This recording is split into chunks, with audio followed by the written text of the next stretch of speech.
مولانا جلال الدین رومی فرماتے ہیں کہ ایک مرتبہ کا ذکر ایک شخص جو ہے وہ بہت ہی دل کے ساتھ بہت ہی لگن کے ساتھ خدا کے ذکر میں مشغول تھا. وہ بار بار جو ہے اللہ کو پکارے جا رہا تھا, وہ بار بار جو ہے اپنی زبان سے اللہ کا نام لیے جا رہا تھا. اور آپ کہہ لیں کہ اس کے ذکر کے اندر کچھ اس طرح کی تڑپ تھی, اس کے ذکر کے اندر کچھ اس طرح کی لگن تھی کہ بس وہ چاہ رہا تھا کہ اللہ تعالیٰ جو ہے بس اسے مل جائے. اتنا وہ بےتاب اور بے چین تھا اللہ تعالیٰ سے ملاقات کے لیے. ٹھیک ہے, اب یہی معاملہ چل رہا تھا کہ اچانک سے وہاں پر شیطان آ جاتا ہے. اب جیسا کہ آپ کو پتہ ہے کہ شیطان کا کام کیا ہے, شیطان کا کام ہے دل میں وسوسے ڈالنا. ٹھیک ہے, انسان کو سوچ میں مبتلا کر دینا, انسان کو شک میں مبتلا کر دینا. تو اس نے وہی معاملہ جو ہے اس ذاکر کے ساتھ کیا.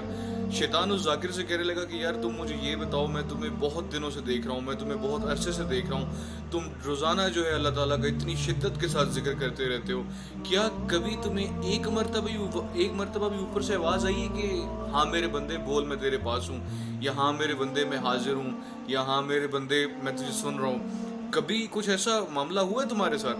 ذاکر جو ہے وہ بہت زیادہ پریشان ہو گیا اور وہ نڈھال ہو گیا یہ بات سننے پہ, کیونکہ ایک تو وہ ذکر کے اندر بہت زیادہ مشغول تھا, اور یہ جو بات جو شیطان نے کہی تھی یہ بات جو ہے وہ برداشت نہ کر سکا, اور وہ اسی غم کے ساتھ بے ہوش ہو گیا. اب بے ہوش جب وہ ہو گیا تو اس کی خواب میں جو ہے ایک بزرگ اسے ملے. ٹھیک ہے, ایک بزرگ اسے ملتے ہیں اور وہ بزرگ اس ذاکر سے پوچھتے ہیں کہ تم پریشان کیوں نظر آ رہے ہو؟ تو وہ ذاکر اب خواب میں جو ہے اس بزرگ کے ساتھ کچھ گفتگو کر رہا ہے.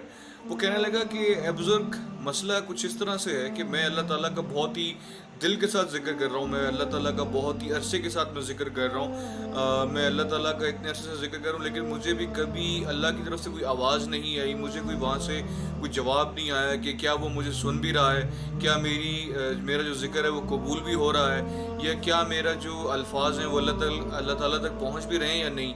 تو میں اس بات کے اوپر پریشان ہوں, اور میں بہت ہی اس بات کے اوپر غمگین ہوں. اور آج مجھے کسی نے کہا ہے, آج کسی نے جو ہے مجھ سے یہ سوال بھی کر لی کہ کیا تمہیں کبھی خدا کی طرف سے جواب بھی آیا ہے؟ تو وہ بزرگ جو ہے وہ مسکرانے لگے.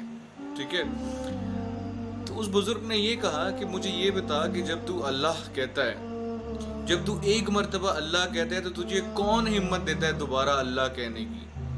جب تو دوسری مرتبہ خدا کا نام لیتا ہے تو تجھے کون ہمت دیتا ہے تیسری مرتبہ اللہ کہنے کی؟